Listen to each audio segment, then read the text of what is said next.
धरती के जन्नत को लगी आतंकियों की नजर। एक हफ्ते के कुछ ही दिन ज्यादा हुए हैं। इतने ही दिनों में धरती की जन्नत कही जाने वाली कश्मीर की घाटियों से अमन चैन पूरी तरह से छिन गया है। 6 दिन में भारतीय सेना के 2 जूनियर कमीशन्ड ऑफिसर समेत कुल 9 जवान शहीद हुए।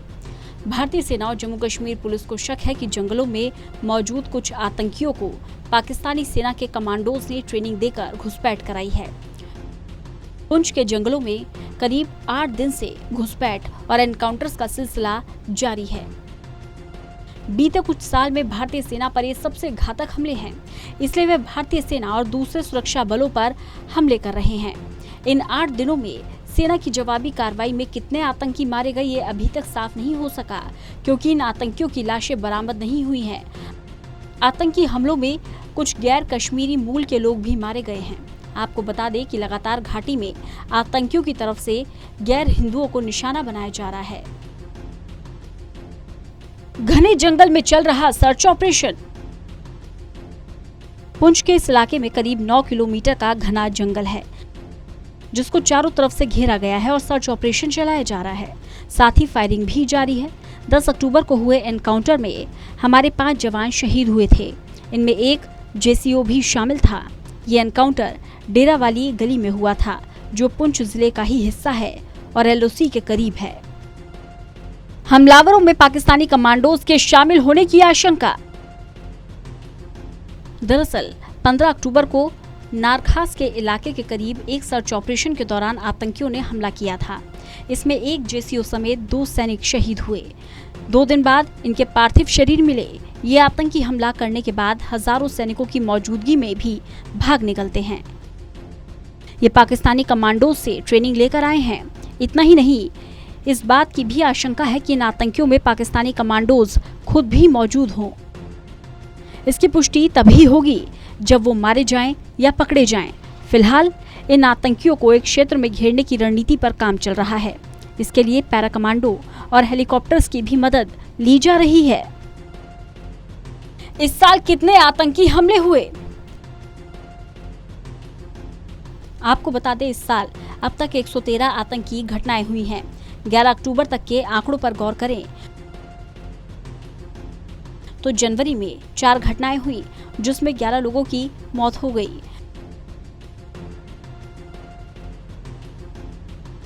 फरवरी में 5 घटनाएं और 13 लोगों की मौतें हुई हैं।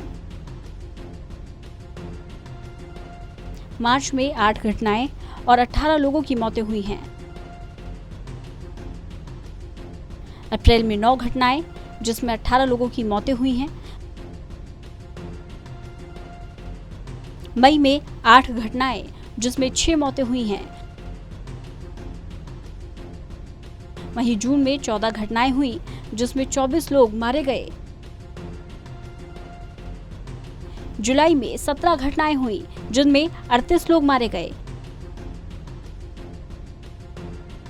अगस्त में 15 घटनाएं हुई, जिसमें 11 मौतें हुई। सितंबर में 12 घटनाएं हुई, जिसमें 15 मौतें हुई।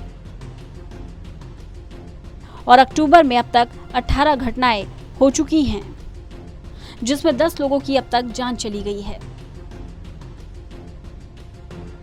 टारगेटेड किलिंग के मामले। टारगेटेड किलिंग की बात करें तो पहली वारदात श्रीनगर के ईदगाह इलाके की है, जहां आतंकियों ने बिहार के गोलगप्पे वाले को पास से गोली मार दी। 30 साल का अरविंद कुमार साहा रेडी चला रहा था। उसी वक्त इस वारदात को अंजाम दिया गया। दूसरी वारदात कुछ देर बाद श्रीनगर से 148 किलोमीटर दूर पुलवामा की घाटी में हुई। आतंकियों ने दुकान के बाहर बैठे मजदूरों में से एक को गोली मार दी। 5 अक्टूबर को श्रीनगर में ही जाने माने फार्मासिस्ट माखनलाल बिंद्रू की मेडिकल स्टोर में घुसकर हत्या कर दी गई। 7 अक्टूबर को श्रीनगर के ईदगाह इलाके में 2 स्कूल टीचर्स की हत्या हुई। आतंकियों ने स्कूल में घुसकर दोनों को पास से गोली मारी। 16 अक्टूबर को आतंकियों ने पुराने श्रीनगर और पुलवामा में 2 गैर कश्मीरियों को निशाना बनाया। इनमें एक देवेंद्र साहा बिहार का रहने वाला था, दूसरा सागिर अहमद यूपी के सहारनपुर का रहने वाला था। कितने आतंकी मारे गए? अब बात करते हैं आखिर इस साल कितने आतंकी मारे गए हैं। तो 15 अक्टूबर तक 137 आतंकियों को सुरक्षा बलों ने ढेर कर दिया है। वहीं 16 अक्टूबर को सुरक्षा बलों ने पांपोर में 3 आतंकियों को मौत के घाट उतार दिया। पांपोर में जिन आतंकियों का सफाई किया गया वो सभी सिविलियन किलिंग में शामिल थे। उमर मुश्ताक की बात करें तो उसने 2 पुलिस अधिकारियों की हत्या की थी। वहीं शाहिद खुर्शीद ने आम नागरिकों को निशाना बनाया था, जिनसे बदला लेते हुए सुरक्षा बलों ने दोनों को ढेर कर दिया। जानकारी के मुताबिक 16 अक्टूबर को मारे गए तीनों आतंकी एलएटी के थे। उमर मुश्ताक और शाहिद खुर्शीद एलएटी के टॉप कमांडर थे। घाटी छोड़ दो या फिर गंभीर परिणाम भुगतना। आतंकी संगठन यूनाइटेड लिबरेशन फ्रंट ने बिहार के मारे गए 2 लोगों की मौत की जिम्मेदारी ली। साथ ही लिबरेशन फ्रंट की तरफ से एक लेटर भी जारी किया। आतंकी संगठन ने अपने बयान में प्रवासी मजदूरों को घाटी छोड़ने या फिर परिणाम भुगतने के लिए तैयार रहने को कहा। इतना ही नहीं, आतंकियों ने जम्मू कश्मीर के नेताओं और पुलिस के जवानों के परिवारों को भी नुकसान पहुंचाने की बात कही। 2009 के बाद सबसे बड़ा नुकसान। आंकड़ों पर गौर करें तो 5 दिनों के भीतर 9 जवानों की शहादत हुई, जो 2009 के कुपवाड़ा ऑपरेशन के बाद से जम्मू कश्मीर में आतंकियों के खिलाफ अभियान में सेना के लिए सबसे घातक हमला रहा। 2009 में ऑपरेशन में 17 आतंकवादी मारे गए थे, लेकिन एक मेजर समेत 8 जवान शहीद हुए थे। वहीं इस क्षेत्र में आखिरी बड़ी मुठभेड़ 2004 में हुई थी, जब 4 जवानों ने अपनी शहादत दी थी। केंद्रीय सुरक्षा बल के एक वरिष्ठ अधिकारी ने कहा कि 9 सैन्य कर्मियों की शहादत ऑपरेशन की रणनीति की तुलना में दुर्भाग्य ज्यादा है। ये कभी कभी हो सकता है, ये बुरा लगता है, लेकिन इसे हमेशा टाला नहीं जा सकता। कुछ गलतियां हुई हैं, लेकिन वे भी कभी कभी होती हैं। घाटी की घटनाओं पर देश भर में आक्रोश। घाटी में लगातार गैर कश्मीरियों पर हो रहे हमले से देश भर में आक्रोश है। राजनेताओं से लेकर आम लोगों तक केंद्र सरकार से इस मामले में सख्त कार्रवाई की मांग कर रहे हैं। कश्मीर में दिक्कत है, वो बिहारी ही नहीं, वहाँ पर कश्मीरी पंडित को भी मार रहे हैं, जो उनके अपने लोग हैं, जो कश्मीर अपने कश्मीरियत के लिए जिसका नाम था, वो संस्कृति थी, वो सूफिया लोग थे, जो मुसलमान और हिंदुओं की एक अच्छी परंपरा थी, उसको वो छोड़ रहे हैं। तो बहुत दुखद है, ऐसा तो करना ही नहीं चाहिए। जो मानवता के खिलाफ भी है, मानवता के खिलाफ है, तो इस मतलब कि इन ह्यूमन हो गया, लोग मानवता नाम की चीज़ें नहीं रखते। हाँ, बहुत ही गंभीर बात है और इस पर तो सरकार का ध्यान है ही।